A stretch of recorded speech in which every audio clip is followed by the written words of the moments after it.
Amin. Silakan duduk Bapak Ibu, saudara yang dikasihi Tuhan. Hari ini kita akan membahas tentang suatu tema, kunci di balik kesuksesan. Tentunya Bapak Ibu ingin tahu siapakah yang berdiri di depan Bapak Ibu. Saya Tina Andrean, saya istrinya Pak Joni Andrean. Pak Joni Andrean itu tukang potong rambut, tukang salon. Tetapi Tuhan izinkan usahanya bisa berubah. Tahun 2003 kita buka Bretok, jadi tukang salon, jadi tukang roti. Tahun 2005 Pak Joni buka donat, namanya Jeko Donat. Jadilah Pak Joni tukang rambut, tukang roti, tukang donat. Hingga hari ini ya, puji nama Tuhan. Hari ini saya ingin bersaksi bagaimana Tuhan begitu baik dalam kehidupan keluarga saya. Tentunya Bapak Ibu semuanya berpikir, Ibu Tina, tokonya sama Pak Joni udah banyak banget. Udah hampir 700 toko, itu namanya sukses bukan? Betul ya? Sukses, hidup berkelimpahan, bercukupan. Anaknya 4, 2 udah menikah, cucunya 3, semuanya cucunya pintar. Bukankah itu kayaknya kategori kesuksesan dalam dunia? Ya, punya usaha yang banyak, punya rumah, punya mobil, punya anak yang baik, punya cucu juga. Wah, rasanya udah paling bahagia. Tapi Bapak Ibu, saudara yang dikasihi Tuhan, apakah rahasia di balik semuanya itu? Tentu kita ingin berpikir, kok bisa bertahan ya Pak Joni ya? Kok Pak Joni kok nggak selingkuh ya? Hah? Nggak ada yang ke satu sama kedua, ketiga gitu ya? Ada will gitu ya? Iya kan? Biasanya kan kalau orang udah diberkati, kepengennya punya will ya? Kayaknya satu nggak cukup gitu. Kayaknya pengen buka cabang. Sama seperti tokonya banyak cabang, dia juga pengen buka cabang di mana-mana gitu. Ya kan? Apa rahasia sebuah kesuksesan? Di balik kesuksesan bisnis, pasti ada kesuksesan rumah tangga. Tentu Bapak Ibu pengen belajar ya, bagaimana supaya sukses dua-duanya. Sukses rumah tangga, sukses juga bisnisnya. Jangan sampai bisnis kita begitu diberkati, orang jadi lupa diri, lupa Tuhan, lupa segalanya. Prioritasnya bukan lagi kepada Tuhan, tapi kepada kesenangan dirinya. Itu biasanya yang terjadi. Bagi wanita, tentunya jadi istri pengusaha tidak mudah. Banyak godaannya, pasti ya. Karena sosialita akan datang berkerumun untuk mengajak kita arisan, mengajak kita kopi, ya, arisan, makan di restoran, kopi. Itu kakak saya pernah punya arisan, 30 arisan, berarti tiap hari dia arisan. Bayangkan, udah gak punya waktu lagi buat Tuhan, cukup arisan aja tiap hari, ketemu ibu-ibunya ada 30 kelompok, jadi ada 30 grup WA. Aduh, menurut saya hidup capek banget kayak gitu ya. Jadi apa sih prioritas yang dalam kehidupan keluarga saya dengan keluarga Pak Joni? Ada sesuatu yang ingin saya share kepada Bapak Ibu. Hal yang pertama, Filipi 3 ayat 7 sampai dengan 10. Kita mau baca ayatnya. Tetapi apa yang dahulu merupakan keuntungan bagiku, sekarang kuanggap rugi karena Kristus. Malahan segala sesuatu kuanggap rugi karena pengenalan akan Kristus Yesus Tuhanku lebih mulia daripada semuanya itu. Oleh karena dialah aku melepaskan semuanya itu dan menganggapnya sampah supaya aku memperoleh Kristus. Ini susah sekali loh ayatnya. Aduh, gimana ya? Yang dulu merupakan keuntungan bagiku, kuanggap rugi karena Kristus. Karena kuanggap rugi karena pengenalan akan Kristus Yesus lebih mulia daripada semuanya itu. Jadi yang lain kuanggap sampah. Gak gampang loh menghidupi ayat ini. Berarti saya harus melibatkan Tuhan di dalam segala hal. Sebagai contoh, saya memulai hidup saya bersama dengan Tuhan. Usia saya 10 tahun, masih kecil banget. Papa mama saya Kongfucu, nggak tahu Tuhan, nggak pernah ke gereja. Saya sekolah di PSKD. PSKD itu sekolah hari biasa di situ, PSKD 4 Panglima Polim. Kalau hari Minggu dijadiin sekolah minggu. Saya minta izin kepada papa mama saya mau sekolah minggu di situ. Papa mama saya kasih, untungnya dikasih. Saya 10 tahun saya pergi sekolah minggu di situ. Lalu 10 tahun guru sekolah minggu mengatakan begini, satu saja orang percaya dalam satu rumah, seisi rumah diselamatkan.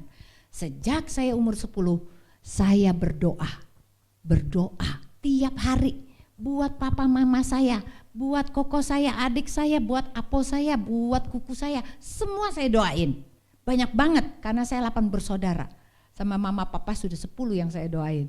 Belum lagi apo saya, belum lagi kuku saya yang tinggal di belakang rumah saya. Jadwal doa saya padat, tiap hari saya doain. Lalu sampai saya umur 15 tahun, saya dibaptis, terima Tuhan Yesus. Umur saya 16 tahun rasanya gak cukup nih, dibaptis gak cukup. Kayaknya saya ingin mengasihi Tuhan lebih lagi. Saya daftar jadi guru sekolah minggu. Saya ikut kegiatan pemudi di situ di gereja. Tapi kalau setelah saya ngajar, saya akan masuk dalam ibadah karena ngajar sekolah minggu itu pagi, jam 7 pagi sampai jam 9. Kemudian nanti ibadahnya itu jam 9, nanti setelah itu baru saya ikut kegiatan muda-mudi. Saya mengisi hidup saya bersama dengan Tuhan dan saya tidak akan pernah merasa rugi. Saat itu usia saya 17 tahun, masih di SMA Tarakanita. Saya tidak tahu cara mengasihi Tuhan, tapi saya pengen banget.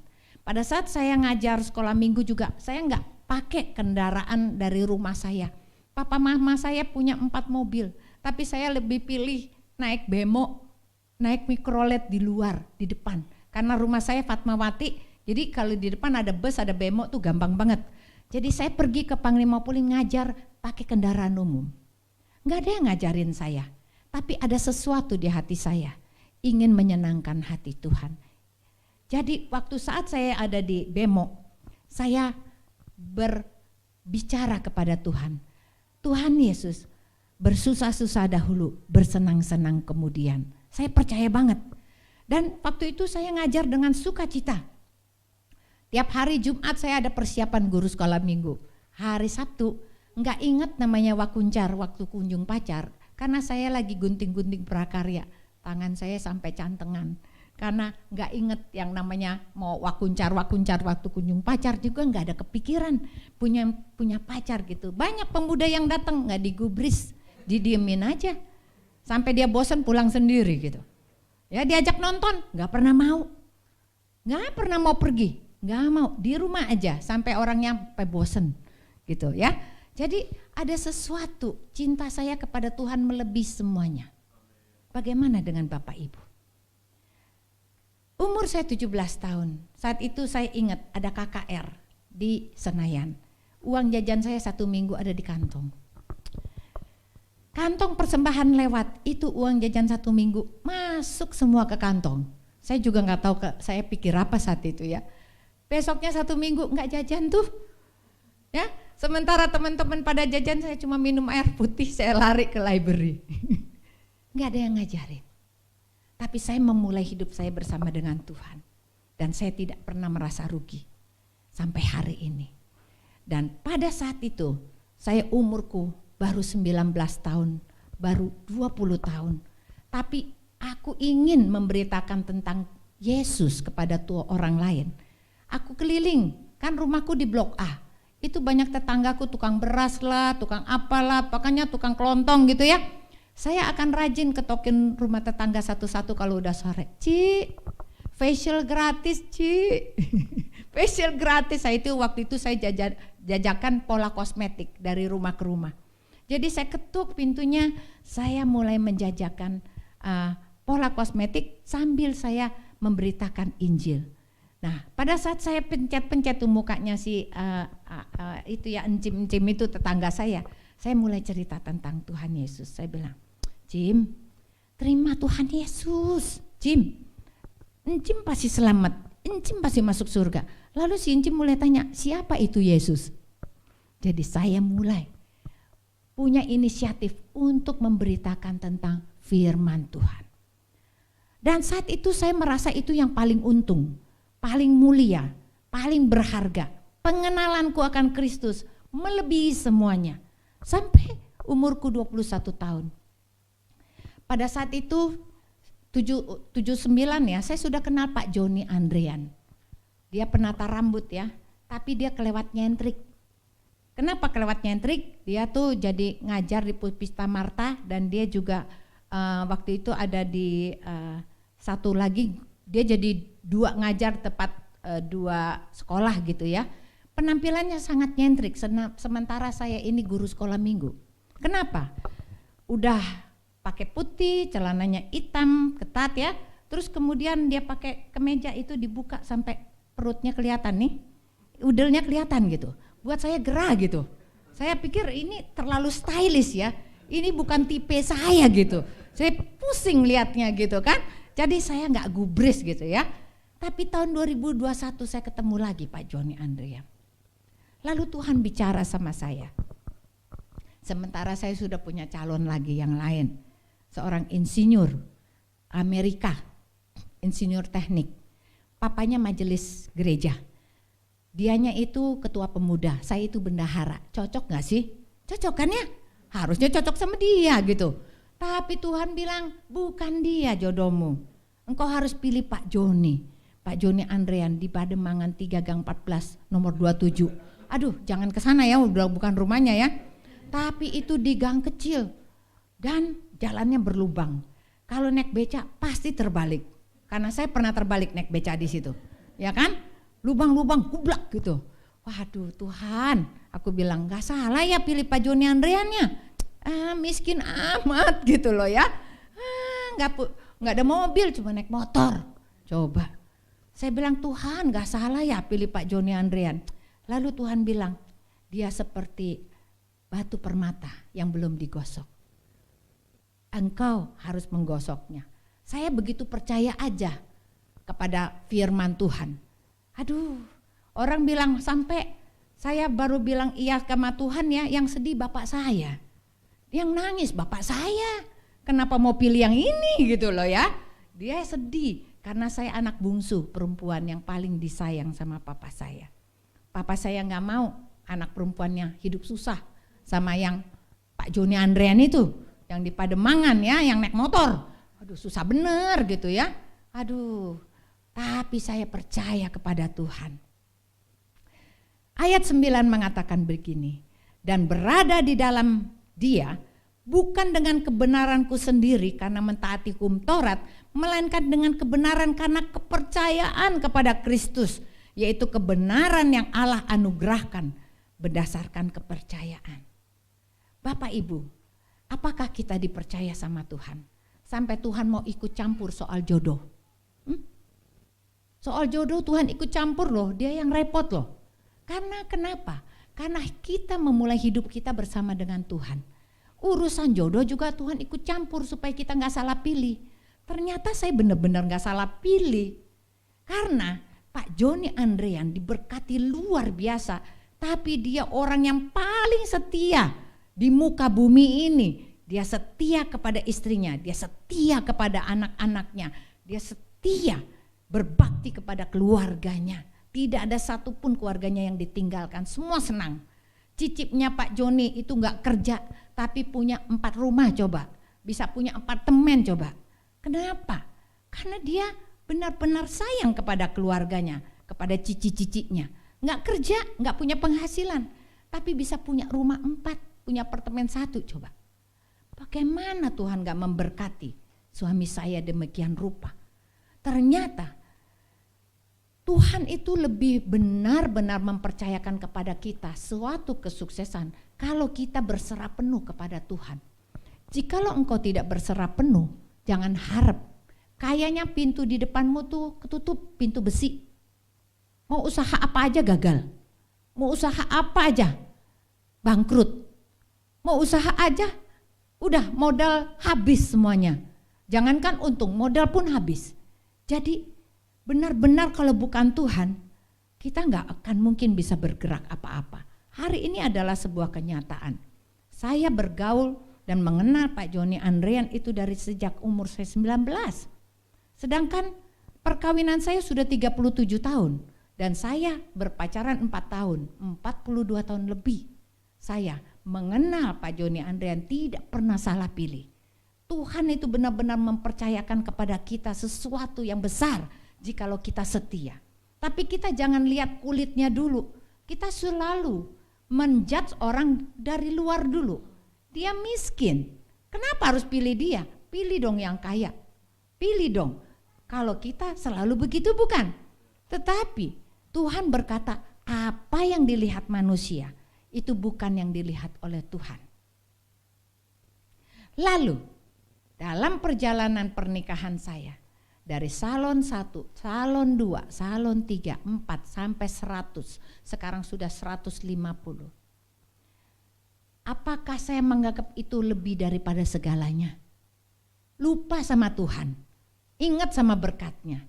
Justru enggak. Semuanya itu kita jangan anggap, jangan lihat ke dalam berkat, tapi fokus hati kita tuh kepada Tuhan, kepada Tuhan, kepada Tuhan, dan kepada Tuhan.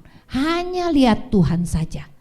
Pada saat salon itu mulai berdiri, saya ingat, saya hamil anak pertama, kita sudah buka persekutuan doa.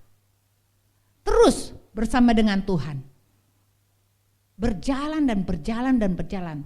Tahun 98, saya harus ke Amerika 7 tahun lamanya, membawa 4 anak. Tanpa suster, tanpa siapa-siapa. Anak saya 12 tahun, 10 tahun, 8 tahun. Lalu 2 tahun kurang. Saya harus pindah ke Amerika 7 tahun lamanya, enggak ada suster, enggak ada tukang masak, enggak ada supir. Enggak ada babysitter, saya harus laksanakan semua sendiri.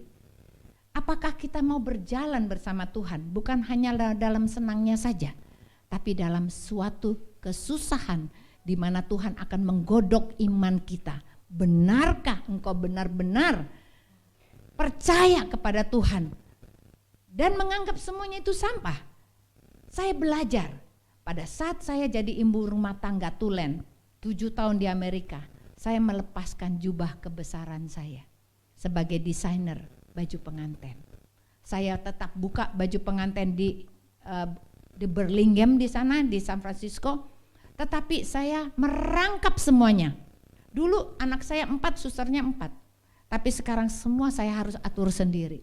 Dulu saya banyak supir, sekarang saya harus jadi supir buat anak-anak saya.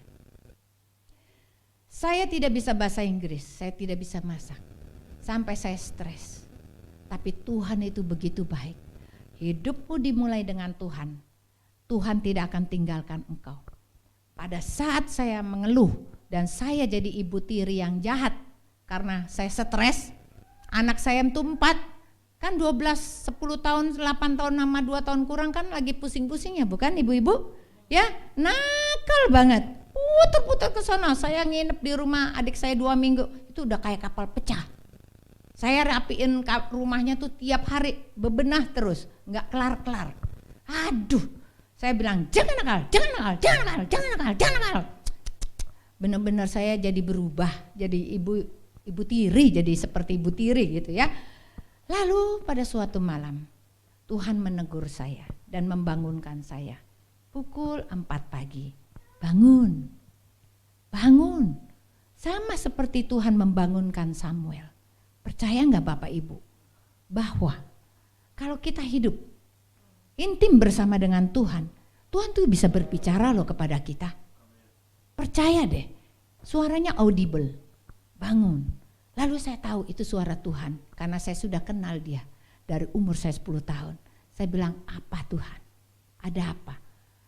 Aduh, Tuhan itu berkata kepada saya, kenapa kamu marah-marah kepada anak-anakmu? Lalu saya mulai berdalih sebagai ibu-ibu rumah tangga. Saya bilang, Tuhan aku gak bisa. Aku gak bisa rawat anakku. Aku tidak biasa rawat anak-anak ini. Gimana caranya Tuhan? Aku gak punya pengalaman rawat anak-anak. Karena saya sibuk dalam pekerjaan saja. Lalu aku gak bisa bahasa Inggris. Aku gak bisa masak, aku gak bisa nyetir. Di Amerika tuh nyetirnya pintu yang setirnya kiri, jadi susah.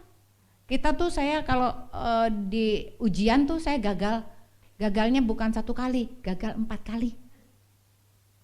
Gagal terus. Saya pasti masuk kandang lagi karena nggak bisa ikutin peraturan-peraturannya. Ada stop sign lah segala macam. Aku nggak bisa setir Tuhan. Lalu Tuhan berkata kepada saya, jikalau engkau percaya kepadaku, aku akan berikan engkau kemampuan untuk semuanya itu. Aku berikan kemampuan untuk rawat anak, kemampuan untuk bahasa Inggris, untuk bisa setir di Amerika dan bisa masak. Saya menangis, saya bilang Tuhan ampuni saya. Ampuni saya yang kurang percaya ini, ampuni. Saya berjanji, saya mau hidup bersama engkau dan percaya. Dan sejak itu saya stop, gak marah-marah lagi buat anak-anak. Dan kami pindah dari rumah adik saya dapat rumah di Hillsborough. Dan rumah itu ada sampai sekarang. Anak saya akan tinggal di sana karena dia married dengan teman sekolahnya punya kakak. Jadi dia ada di San Francisco sekarang. Tuhan tuh sangat baik, luar biasa baik. Bagaimana Bapak Ibu, apa yang kau kehendaki? Apa yang kau ingini dalam hidup ini? Ayat 10 mengatakan begini, yang ku kehendaki ialah mengenal dia dan kuasa kebangkitannya dan persekutuan di dalam penderitaannya di mana aku menjadi serupa dengan dia dalam kematiannya. Bapak Ibu, kita harus mati untuk daging kita. Kita harus mati untuk diri kita. Kenapa? Pada saat kita terima Yesus sebagai Tuhan dan Juru Selamat, seharusnya yang kita hidupi sekarang bukan diri kita yang lama. Kita harus jadi kita yang baru. Kita yang serupa dengan Kristus, taat kepada firman-Nya, taat atas segala apa yang disuruh oleh Tuhan. Memang tidak mudah karena engkau harus meninggalkan semuanya di belakang. Ada sebuah cerita. Seorang raja punya harta banyak, tanahnya banyak, kota-kota, semua kota-kota dibeli tanahnya, saking kayanya. Lalu dia cuma punya anak tunggal, 1 saja. Nggak cukup untuk bisa travel ke sono ke sini, karena ada di, misalnya kita anggap Indonesia ya, ada di Sumatera, ada di Kalimantan, ada di Sulawesi, ada di Bali, ada di Labuan Bajo misalnya, ada di mana-mana. Nggak cukup anak 1. Jadi dibuatlah sayembara, yaitu dicari anak-anak angkat. Anak-anak angkat yang akan dijadikan ahli waris daripada raja ini. Kemudian karena mau dijadiin ahli waris ya datanglah semua orang mau daftar. Siapa sih nggak mau jadi mendadak jadi anak orang kaya ya? Apalagi anak raja. Ayo semua daftar. Dibuatlah meja pendaftaran. Semua daftar. Lalu di sebelahnya meja pendaftaran ada meja persyaratan. Apa yang ada di meja persyaratan? Meja persyaratan dibacain. Oke, bagi siapa yang melamar untuk jadi anak raja, ahli waris anak raja, ke-1, tidak boleh membawa hidupnya yang lama. Nggak boleh bawa hobinya yang lama. Apa juga nggak boleh. Semua harus di stop. Main TikTok lah, Instagram lah, Facebook lah, semua nggak boleh. Nggak boleh dibawa. Mau nggak? Itu syarat pertama. Kedua, harus mengikuti peraturan-peraturan kerajaan. Hidup disiplin. Hidup harus disiplin dari pagi hingga sampai malam hari. Ketiga, harus mengikuti teladan daripada anak tunggal raja. Semua tingkah lakunya, kelakuannya, semua harus diikutin, harus sama persis. Mau nggak? Begitu meja persyaratan dibacain, satu-satu orang keluar semua, nggak ada yang mau. Nggak mau serahkan TikToknya, Instagramnya, semua hobinya, browsingnya ya, lihat internet terus, lihat film terus, semuanya nggak mau diserahkan. Semuanya mau kesenangannya sendiri. Ternyata manusia lebih banyak yang mencari kesenangannya sendiri daripada kesenangan Tuhan. Gak ada yang mau diserahin. Bukankah kita juga sama? Pada saat Tuhan memanggil kita jadi anak-anak ahli waris kerajaan surga, kita tidak mau serahkan kesenangan kita. Kita mau kehendak gue, mau gue, pikiran gue, keputusan gue, itu kan kita. Tapi di dalam kita mau jadi ahli waris anak kerajaan Allah, gak boleh kehendak kita lagi, tapi kehendak Tuhan. Bersediakah kita? Bersediakah kita? Karena yang ku kehendaki mengenal Dia dan kuasa kebangkitannya, persekutuan di dalam penderitaannya, di mana aku menjadi serupa dengan Dia dalam kematiannya. Kita diubah, pribadi kita dirubah. Jadi serupa dengan Kristus, tidak lagi mengingat apa pikiran-pikiran dunia, tapi memikirkan perkara-perkara yang di atas. Bisakah Bapak dan Ibu memiliki hal prioritas seperti itu? Itu yang saya lakukan. Prioritas saya cuma satu, pikirkan perkara yang di atas, bukan yang di bumi. Walaupun kesuksesan itu sudah ku genggam dengan tanganku, ada di depan mataku, apakah prioritas itu menjadi nomor satu? Apakah Tuhan nomor satu? Ingat bahwa semua kesuksesan harus ada harga yang dibayar. Tuhan harus meneliti hatimu. Tuhan bisa percayakan engkau enggak? Kalau engkau setia dalam perkara kecil, Tuhan akan mempercayakan engkau dalam perkara besar. Tapi kalau perkara kecil aja udah citing-citing terus, gimana mau dikasih perkara besar? Baru aja dikasih kesuksesan, pegang MM-an, wheelnya udah nongol, 1, 2, 3, ratusan M, wheelnya 100, bingung. Tuhan pusing sama kita. Bisakah kita dipercaya oleh Tuhan? Di dalam hal-hal kecil, Tuhan akan mempercayakan kita hal-hal yang sangat besar. Berarti hidup serupa dengan Kristus itu adalah wajib. Harus buang semua. Kita hidup serupa dengan Kristus. Baca firman Tuhan. Kita harus banyak berdoa. Kita harus banyak memuji dan menyembah. Cari wajah Tuhan. Tuhan Yesus yang namanya anak Bapa dari surga. Tiap kali habis pelayanan pasti naik ke bukit dan berdoa. Itu aja anak Allah. Siapakah kita? Kita jarang naik untuk berdoa. Jarang panggil nama Bapa. Jarang mencari wajah Tuhan. Kita akan mencari wajah Tuhan kalau kita sudah lagi sedih, udah lagi susah, udah kepepet baru kita mau berdoa. Tapi kalau kita mau cari wajah Tuhan, duluan Tuhan akan menghargai kita. Anak Bapa, anak Allah datang kepada Bapa dengan penuh hormat. Apakah kita pernah datang ke hadapan Bapa dengan penuh hormat? Kita suka gak hormatin Tuhan? Kita tidak pernah menggubris keberadaan dan kekuasaannya dalam hidup kita. Kita anggap sepele, kita anggap gak penting. Padahal Dia yang terpenting dari hidup kita di atas semuanya. Bapak Ibu harus sadar bahwa kita gak ada apa-apanya. Tuhan punya maksud dalam kehidupanmu. Supaya engkau diubah menjadi serupa dengan Dia. Engkau harus tinggalkan dosa. Engkau harus membuang semuanya. Sampah. Kita harus cari Dia lebih utama. Bagaimana caranya? Caranya memang harus kita yang bayar. Pertama saya sudah bayar dengan usia saya 10 tahun bukan? Saya jadi guru sekolah minggu. Saya tetap melayani Tuhan selama saya menikah sama Pak Joni. Sehingga hari ini saya ada bukit doa. Saya bikin yayasan. Saya melayani ke anak-anak STT. Saya melayani anak SMA, SMP. Dan saya juga akan melayani. Saya melayani penjara 6 tahun lamanya. Hingga tahun ini. Dan saya melayani orang-orang gila.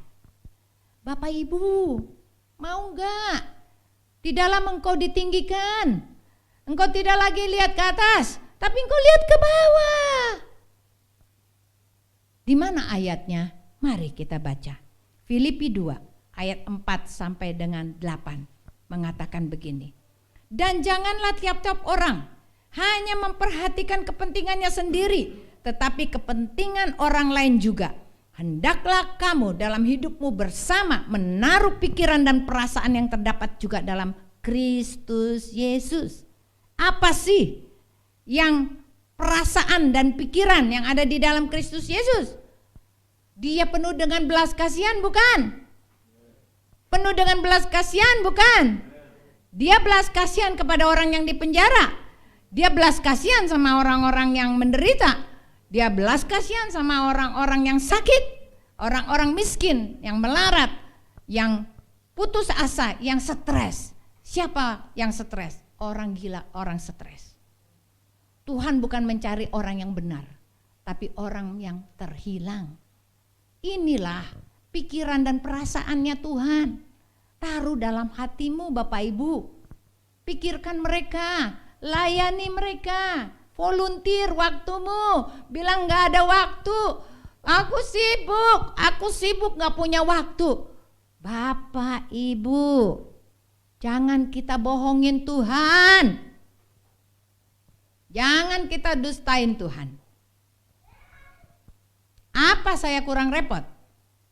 Dalam perusahaan saya adalah head daripada R&D. Saya pegang finance, head finance. Saya head markom. Saya head operation. Bapak Ibu mulai berkata, aku gak punya waktu buat Tuhan. Aku tidak punya waktu untuk menaruh dan pikiran. Yang serupa dengan Kristus itu mah kalau pendeta kali baru sempet, yang full timer baru bisa. Bapak Ibu, saya pengusaha loh, aktif loh sampai sekarang loh. Tapi kok saya bisa, kok Bapak Ibu gak bisa? Kenapa engkau belum bergerak? Pasti ada sesuatu yang salah. Karena engkau tidak mengasihi Tuhan. Engkau tidak sayang sama Tuhan. Engkau tidak cari prioritas untuk menyenangkan hati Dia. Hal yang pertama tadi, melibatkan Tuhan dalam segala hal. Hal yang kedua, hidup kita jangan egois. Jangan egois. Pikirkan orang lain juga. Layanin orang lain. Layanin orang lain. Ayat 6 mengatakan begini. Ini Tuhan Yesus. Yang walaupun dalam rupa Allah tidak menganggap kesetaraan dengan Allah sebagai milik yang harus dipertahankan. Melainkan telah mengosongkan dirinya dan mengambil rupa seorang hamba. Dan menjadi sama dengan manusia. Dan dalam keadaannya sebagai manusia dia telah merendahkan diri dan taat sampai mati, bahkan mati di kayu salib. Bapak Ibu, Tuhan Yesus yang namanya anak Allah tidak ambil kealahannya untuk dia lahir di dalam kerajaan, tapi dia lahir di kandang domba. Lalu dia tidak ambil rupa daripada kealahannya untuk menciptakan duit yang banyak, emas yang banyak, permata yang banyak. Dia kan Tuhan pencipta, betul. Kenapa dia nggak ciptakan aja itu semua? Tapi dia mengambil rupa seorang hamba, hidup biasa saja, hidup sederhana, menjadi anak tukang kayu. Dan dia kemana-mana nggak bawa apa-apa. Dia nggak punya rumah. Dia kalau udah menginjil, dia bermalam di situ, di bukit dia tidur. Di mana saja dia numpang. Hidupnya sangat rendah hati. Saya belajar, Bapak Ibu. Saya keluar dari comfort zone saya. Sementara luxury ada di keliling saya. Saya memilih untuk menginjil kemana-mana. Saya memberitakan firman Tuhan kemana-mana. Saya pergi ke gereja-gereja kecil. Gereja-gereja yang di pinggir kali, yang atapnya bolong. Saya pergi pelosok-pelosok, saya nggak tahu di gang mana, di Cibubur, di Cijantung, di mana, di Bogor. Saya pergi. Itu tempat saya nggak pernah injek. Karena dulu kalau saya jadi desainer, saya itu selalu nggak kemana-mana. Jadi dari rumah kerja pulang, ya kita taunya cuma hotel-hotel, makan sono sini. Tapi sekarang itu seplok-sok. Dulu ya saya nggak pernah injek itu stasiun Gambir. Saya bisa ke stasiun Gambir sekarang, saya naik kereta 5 jam lamanya ke Purwokerto, pulang dari Purwokerto 5 jam lagi guduk sampai saya tidur juga masih kedengeran suara kereta. Saya pergi ke Siborong-Borong, Danau Toba. Tempat KKR-nya di mana? Di halaman sekolah sama di pinggir jalan. Di pinggir jalan, pakai tendanya, tenda terpalnya abang-abang yang warung. Itu jadi tenda kita. Gak ada WC. Mau pipis susah. Hotel saya jauh.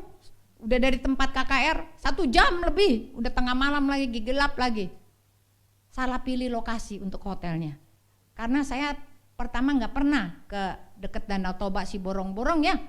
Saya pikir, ini ada gedung, jalanannya bagus. Ternyata itu bukan hotel, itu kuburan. Jadi itu lucu sekali tuh. Memang saya pergi ke sana terheran-heran. Ternyata kuburan itu lebih mewah daripada hotel ya. Saya baru tahu itu. Jadi saya suka salah. Saya pikir ini hotel, bukan ternyata. Banyak hal. Kenyamanan saya digonjang-ganjing. Terus terang Bapak Ibu, saya enggak doyan babi guling, babi apa kek namanya ya, babi panggang kek, ya nggak doyan, nggak pernah makan dari usia saya kecil karena papa saya nggak pernah makan babi, nggak pernah makan sapi, nggak pernah makan kambing. Jadi saya ke sana adanya cuma babi guling. Lalu saya bagaimana makannya? Cuma sama ikan mas, sama lalap doang, ya. Lalu saya baru tahu juga di Siborong-Borong tuh berasnya keras banget nasinya. Aduh sampai susah ditelan. Ya kan? Saya baru tahu ternyata orang sana sukanya yang keras gitu ya. Ya Ibu ya yang ketawa ya, berarti tahu. Ya, jadi saya cari akal. Untung my sister in law itu kawan sepelayanan saya ya. Pergi sama-sama. Kita bersama-sama kawan pelayanan, dia bawa pop mie yang kecil itu. Saya bilang udah deh seduh pakai air panas karena saya nggak doyan makanannya, saya lapar ya, udah habis pelayanan. Begitu itu nasi kerasnya itu saya cemplungin ke dalam si pop mie itu. Dan begitu dia mekar begitu di dalam saya makan, ini baru rasa enak ini. Saya bilang, kalau kita jalan-jalan jangan lupa bawa pop mie. Itu akan menolong kita, emergency kalau kita nggak suka makanannya. Tapi semua itu nggak jadi masalah.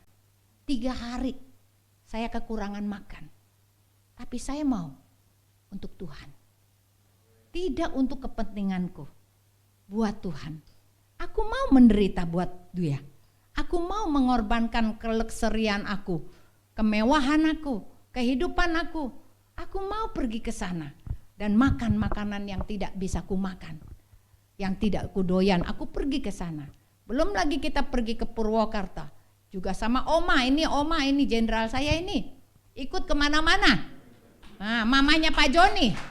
Orang lain bilang saya nggak akur sama mertua saya. Saya sama mertua saya kayak lepet, nempel terus. Kemana saya pergi pasti dia pergi. Umur 84 tapi cinta Tuhan luar biasa. Saya rasa semuanya itu didasarkan dari kita sendiri. Sampai di manakah cinta kita sama Tuhan? Kalau engkau tidak pernah mengorbankan apa-apa, tidak mau berkorban buat Tuhan, jangan harap dapat apa-apa. Udah jangan begitu deh. Jangan mimpi yang kosong-kosong. Karena Tuhan menguji hatimu. Sampai di mana cintamu? Sampai mana engkau dipepet, dikorbankan, engkau mau setia sama Dia. Jadi jangan berpegang kepada hartamu, kesuksesanmu, tetapi engkau berpegang kepada melayani Tuhan, menyenangkan Dia. Ayatnya di mana? Galatia 1 ayat 10 mengatakan begini. Jadi, bagaimana sekarang? Adakah ku cari kesukaan manusia atau kesukaan Allah? Adakah ku coba berkenan kepada manusia? Sekiranya aku masih mencoba berkenan kepada manusia, maka aku bukanlah hamba Kristus. Bapak Ibu, apa yang kita cari? Yang kita cari adalah kesukaan Allah, bukan kesukaan manusia. Kalau ku cari kesukaan manusia, teman-temanku, mungkin aku sekarang tidak ada di sini. Betul, itu kesukaanku, kesukaan manusia. Hangout sama ibu-ibu ya, ke luar negeri rame-rame sama ibu-ibu, ke Korea, ke Jepang rame ibu-ibu, bapaknya nggak diajak ya, supaya gosipnya tambah sip ya. Piknik semua ibu-ibu, bapaknya nggak diajak. Kenapa? Karena si ibu-ibu pengen semua tersalur, 10.000 katanya tersalur. Karena semuanya sibuk ngomong kan. Kalau sama bapak kan bapaknya pusing kabur ya. Jadi itu yang dicari. Tapi saya memilih enggak. Saya serahkan semua, saya mau cari kesukaan Tuhan. Supaya saya menjadi hamba Kristus. Lalu bagaimana supaya menjadi hamba Kristus? Semua kan pada bingung. Aduh Ibu Tina hari ini sharing baru aku dengar bahwa kita semua harus jadi hamba Kristus. Kita mau baca ayatnya. 1 Timotius 4 ayat 13 dan 16 sampai dengan 16 berkata begini. Ini perhatikan jadi PR kita ya.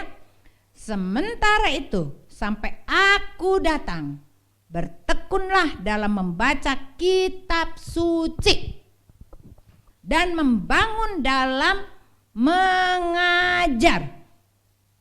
Berarti supaya kita benar-benar bisa jadi teladan sama seperti Kristus, kita bertekun membaca kitab suci. Siapa yang rajin baca Alkitab boleh angkat tangan tiap hari? Ya susah dah. Aduh, ini 50-50 nih. Masuk kerajaan surga separuh mungkin, 50-nya enggak. Jangan salahin saya loh. Mungkin enggak sampai 50-50. 70-30.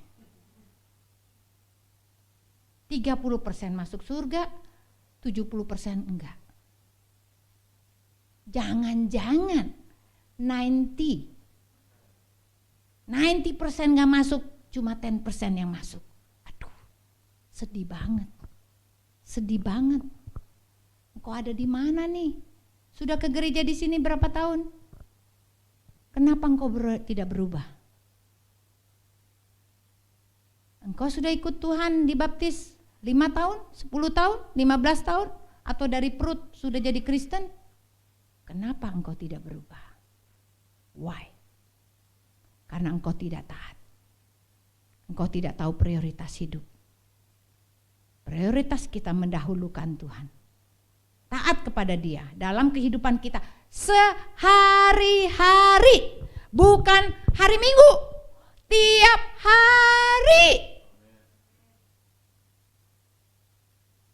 Saya baca Alkitab dari umur saya 21 tahun. 1981. Dan sekarang sudah 2022. Sudah berapa tahun saya baca Alkitab? Matematiknya jalan gak sih? Ditanyain nih. 41 tahun, hampir 42 tahun saya baca Alkitab. Berapa banyak Bapak Ibu baca Alkitab tanpa bolong? Makanya kenapa susah banget hidupnya? Kenapa nggak ada jalan keluar? Karena engkau nggak sungguh-sungguh, engkau nggak serius sama hidupmu, engkau tidak cari Tuhan, engkau benar-benar tidak taat dan tidak mendengar suara Tuhan. Bahwa nomor 1, bacalah kitab suci dan engkau akan mendengar suara Tuhan. Jangan lalai dalam mempergunakan karunia yang ada padamu yang telah kuberikan kepadamu oleh nubuat dengan penumpangan tangan teman tua. Perhatikan semuanya itu, hiduplah di dalamnya dan supaya kemajuanmu nyata kepada semua orang. Awasi dirimu sendiri, awasi ajaranmu, bertekunlah dalam semuanya itu. Karena dengan berbuat demikian engkau akan menyelamatkan dirimu dan menyelamatkan semua orang yang mendengar engkau. Bapak Ibu, Kita kalau nggak serius, kita hidupnya rugi besar. Engkau sudah kehilangan waktumu. Saya orang yang paling beruntung, karena saya memulainya start awal dari 10 tahun. Sampai usiaku sekarang menuju 62 tahun. Saya tidak pernah menyesal. Bahkan saya adalah orang yang paling berbahagia. Saya adalah orang yang paling cinta banget sama Tuhan. Setiap hari saya pakai waktu saya 100 menit untuk memuji, memuliakan Tuhan. Saya pakai untuk berdoa. Berapa banyak Bapak Ibu pakai waktumu untuk menyenangkan Tuhan? Saya kalau berdoa gila-gilaan. Gila-gilaan. Saya bangun bukit doa saya 2008 sampai 2022. Oma ini salah satu yang disembuhkan. Dulu Oma 2003 stroke sebelah. Dan sudah ada blok di kepala. Tapi Oma rajin ikut doa. Sekarang dia sehat, bisa naik lantai 3. Tiap minggu kita berdoa di bukit doa. Oma naik turun, gak ada masalah. Oma bekas stroke. Dokter udah perkirakan ini akan ada retakan baru lagi yang kita tidak tahu. Tapi sampai hari ini, dari umur 60 Oma stroke sampai sekarang Oma masih sehat-sehat saja. Tepuk tangan buat Tuhan.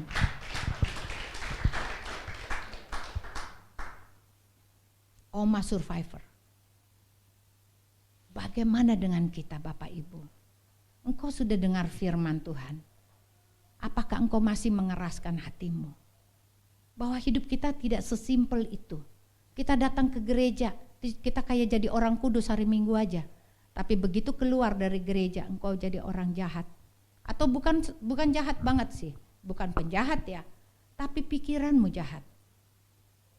Engkau tidak melakukan kejahatan di luar, tetapi pikiranmu suka jahat. Pikiran apa?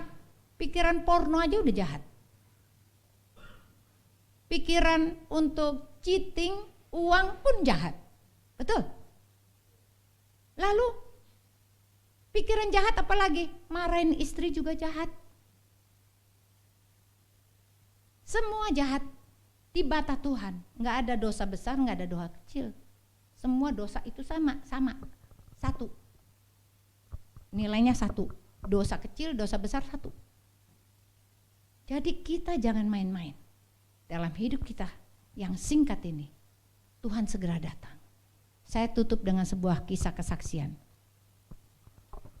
Kuku saya tukang kerasukan setan. Pada saat saya umur 21 itu saya adalah guru sekolah minggu. Dia kerasukan setan buta. 3 hari lamanya matanya gak bisa dibuka. Lalu satu-satunya orang yang diminta tolong oleh mama papa saya cuma saya doang karena saya guru sekolah minggu, disuruh berdoa. Saya diteleponin, pulang kamu. Ini kuku kamu gak bisa lihat matanya, kena setan buta. Semua setan masuk ke badannya, Kuan Im, Kuan Kong, roh bunuh diri lah.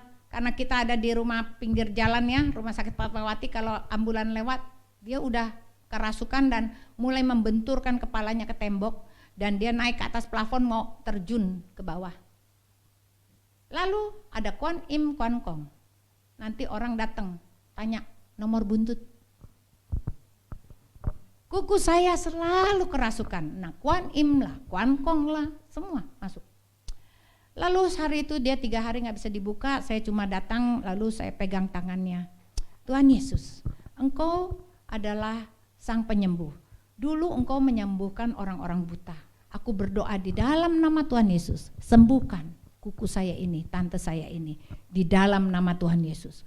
Tiba-tiba, tangan saya menumpangkan tangan ke atas kepalanya dia. Saya berkata, di dalam nama Yesus keluar kau iblis, keluar. Kuku saya pingsan.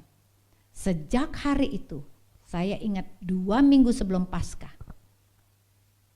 Tuhan pakai saya. Sesuatu kekuatan besar masuk ke tubuh saya mulai berkata buang ini najis di hadapan Tuhan. Dan akhir cerita memang itu sembayangannya dikembalikan ke Cilincing. Karena yang suka merasuk kuku saya itu berkata, pulangkan saya, karena yang ada di dalam orang itu lebih besar daripada saya. Berarti yang ada di dalam saya. Mulai hari itu saya bangun baca Alkitab. Saya tidak pernah sekolah teologi. Tiap malam bangun jam 2, garisin Alkitab dan kitab itu berbunyi kepada saya seperti ngomong sama saya. Dan itu saya lakukan bertahun-tahun sampai saya menikah sama Pak Joni, bertahun-tahun. Roh Kudus yang ngajarin saya baca Alkitab. Dari kitab Wahyu, dari Kejadian sampai Wahyu, saya sudah ulang berpuluh-puluh kali karena saya tidak bolong bacanya. Semua sudah di luar kepala ceritanya, nyambung semuanya. Kenapa? Karena ada keseriusan. Lalu pada saat itu Roh Kudus menguasai saya, mulai berkhotbah. Bertobatlah, Tuhan segera datang. Bertobatlah, Tuhan segera datang. Itu 1981. Sekarang tahun berapa? Kalau dulu aja Roh Kudus sudah kasih tahu bertobatlah, Tuhan segera datang. Tuhan itu sudah dekat sekali loh sama kita. Kenapa kita masih mengeraskan hati kita dan gak percaya Tuhan benar-benar datang? Jangan sampai kita tertinggal. Satu lagi yang saya akan kasih kesaksian saya. Karena saya hidup intim sama Tuhan. Tuhan bawa saya ke surga. Kasih lihat surga. Surga pasti ada rumah. Ada rumah. Makanya karena saya sudah lihat rumah di surga, saya itu anggap yang di dunia ini gak ada artinya. Saya sudah lihat yang lebih bagus, yang lebih mulia. Apa yang kau lihat sekarang bagus itu gak ada, debu nantinya. Tapi rumah di surga itu kekal. Dan saya juga dibawa ke neraka ke-7. Siapakah orang-orang yang ada di sana?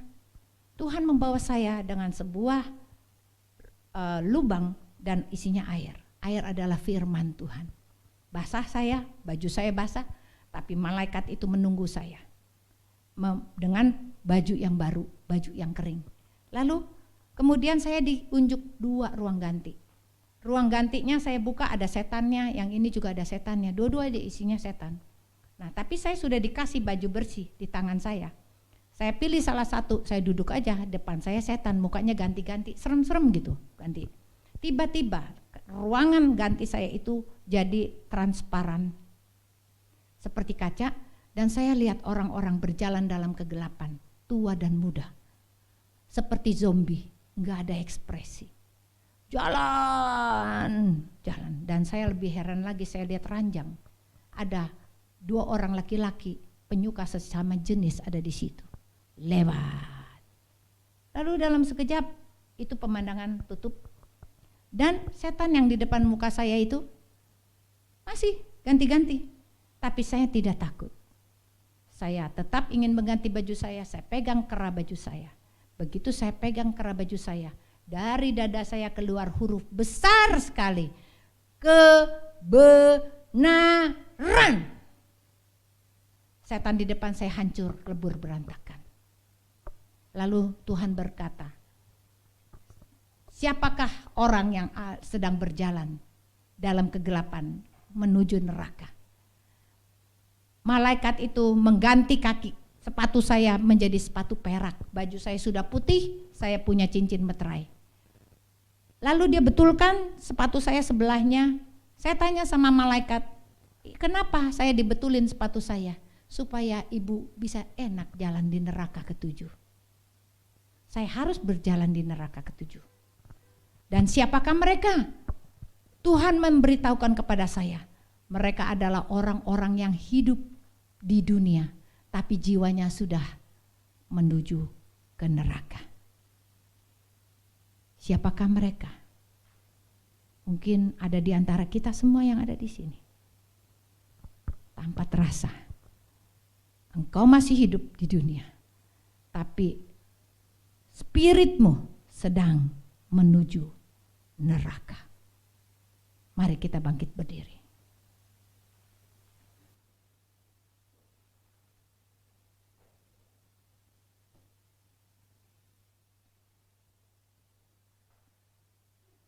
Kita mau angkat pujian. Tuhan, aku mau menyenangkan-Mu.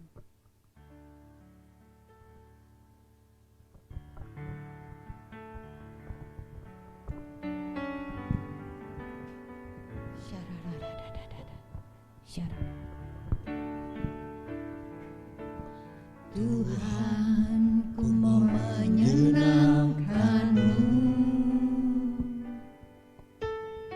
Tuhan, bentuklah hati ini jadi bejana untuk hormat-Mu, cemerlang bagai emas murni. Tuhan, ku serahkan hatiku, semua ku berikan padamu. Kuduskan hingga tulus selalu, agar aku menyenangkan-Mu, menyenangkan-Mu, senangkan-Mu.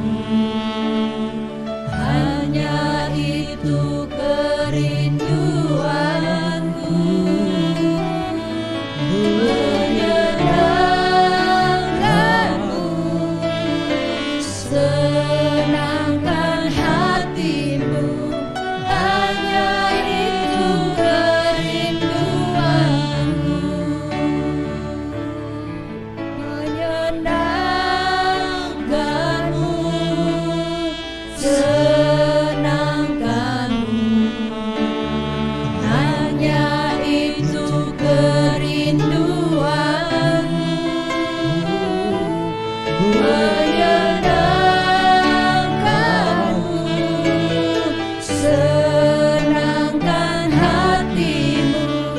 Hanya itu kerinduanku. Hanya musik saja.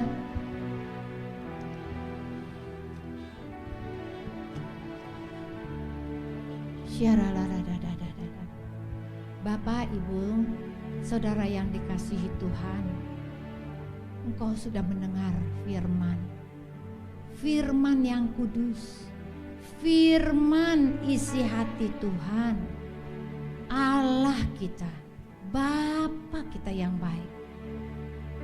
Jangan keraskan hatimu, jangan keraskan hatimu. Hidup kita tuh singkat sekali. Kita seperti buluh yang akan tertiup dan hilang, dan debu. Tetapi firman-Nya itu kekal untuk selama-lamanya.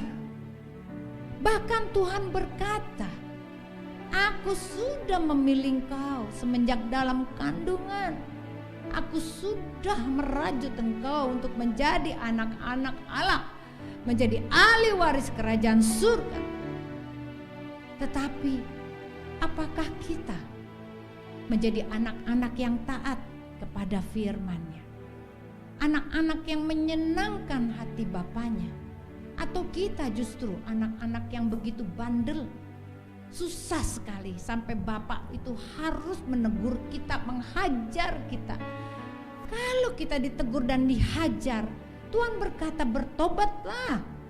Karena Tuhan sayang sama kita, Tuhan menghajar kita. Lalu Tuhan berkata begini, aku berdiri di depan pintu dan mengetuk. Barang siapa yang membukakan pintu dan mempersilakan aku masuk, maka aku akan masuk, duduk makan bersama-sama dengan dia, dan dia bersama-sama dengan aku. Kita harus membuka hati kita.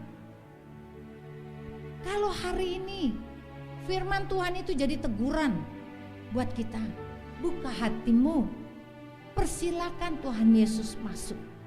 Maka Tuhan akan duduk makan bersama dengan kita. Dialah yang akan mengajarkan kepada kita tentang segala sesuatu. Engkau tidak akan pernah salah jalan lagi. Kalau Tuhan ada duduk makan bersama-sama dengan kau tiap hari, mana mungkin engkau punya pikiran yang serong. Tidak mungkin pikiranmu tidak benar. Tidak mungkin engkau hilang jalan. Tidak mungkin engkau kesepian. Tidak mungkin engkau stres. Tidak mungkin. Karena Tuhan duduk makan bersama-sama dengan engkau. Lalu Tuhan berkata, barang siapa menang, dia akan kududukkan di dalam tahtaku, sebagaimana aku telah menang dan duduk di atas tahta Bapakku. Bapak Ibu, apa tujuan hidupmu? Apa yang kau ingin capai? Apakah kesuksesan dunia begitu mempengaruhi hidupmu sampai engkau lupa diri? Engkau halalkan semua jalan untuk kesuksesanmu di dunia. Tapi Tuhan berkata, aku memberikan kepada orang yang kukasihi pada saat dia tidur. Berkat itu datang kepada orang yang dicintai Tuhan pada saat dia tidur. Ini adalah perkataan Tuhan. Jadi apa prioritas kita hari ini Bapak Ibu? Kalau engkau sudah dengar firman ini dan engkau merasa firman ini untukmu, mari angkat tanganmu, taruh satu tangan di dadamu. Saya akan berdoa buat Bapak Ibu. Ya Abah, ya Bapa, engkau melihat tangan-tangan yang ditaruh di dada. Mereka mengerti akan firman-Mu, mereka mengerti akan isi hati-Mu. Jangan tinggalkan mereka, jangan sampai mereka masuk ke dalam jurang neraka Tuhan. Mereka adalah orang-orang yang masih hidup, tetapi Engkau mengirim hamba-Mu ke sini untuk berjalan dan memberitahukan tentang jalan-jalan yang harus mereka lalui. Engkau sudah memberikan contoh dan teladan dalam kehidupanku supaya mereka mengikuti. Bukan lagi kesuksesan yang nomor satu, tapi yang nomor satu adalah taat dan setia kepadamu, menjadi serupa dengan Engkau, benar-benar menjadi teladan bagi banyak orang. Tuhan, biarlah ini semua mendapat bagian masing-masing. Mereka dipulihkan hatinya. Mereka yang tidak mengerti sekarang mereka mendapatkan hikmat marifat daripada Tuhan. Jalan-jalan mereka tidak akan pernah salah lagi. Di dalam nama Yesus. Jamah, jamah, jamah, jamah.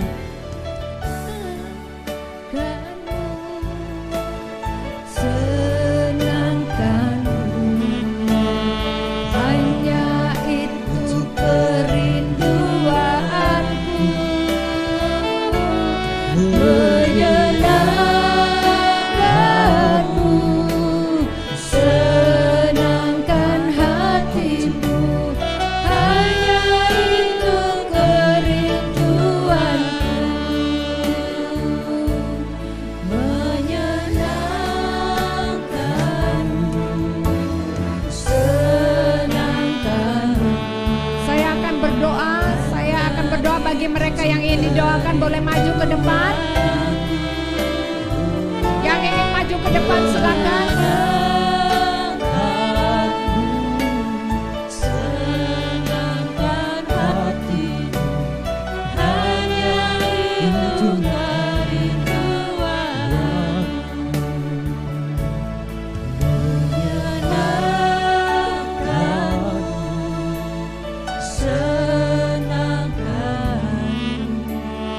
hanya itu kerinduanku.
hatimu, hanya itu kerinduanku. Menyenangkanmu, senangkanmu, hanya itu kerinduanku.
Kami senangkanmu,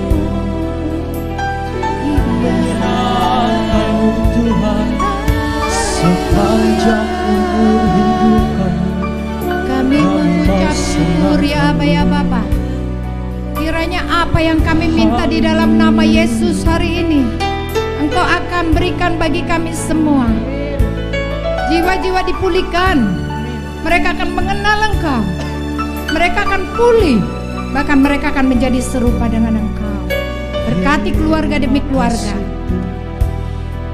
berkati gembala daripada GBI Emmanuel Taman Surya, berkati seluruh yang bekerja, para pemusik, worship leader, seluruh tim yang sudah bekerja hari ini. Berkati, kami percaya pelayanan mereka tidak akan pernah sia-sia. Jemaat gereja di sini akan menjadi jemaat yang kuat, jemaat yang hebat,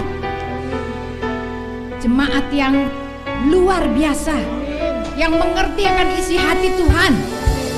Hamba meteraikan seluruh firman di dalam nama Yesus, termeterai sempurna di dalam hati mereka dan menjadi rema bagi kehidupan mereka. Dan kehidupan mereka tidak akan pernah sama lagi. Mereka berubah, mereka menjadi manusia yang baru, manusia yang kuat, manusia yang hidup untuk Tuhan, hidup dalam kemuliaan demi kemuliaan bagi kerajaan-Mu Tuhan. Biarlah nama Tuhan saja dipermuliakan melalui kehidupan kami semua. Hanya di dalam nama Tuhan Yesus, kita yang sudah diberkati firman Tuhan ini katakan amin. Puji nama Tuhan. Silakan duduk Bapak Ibu.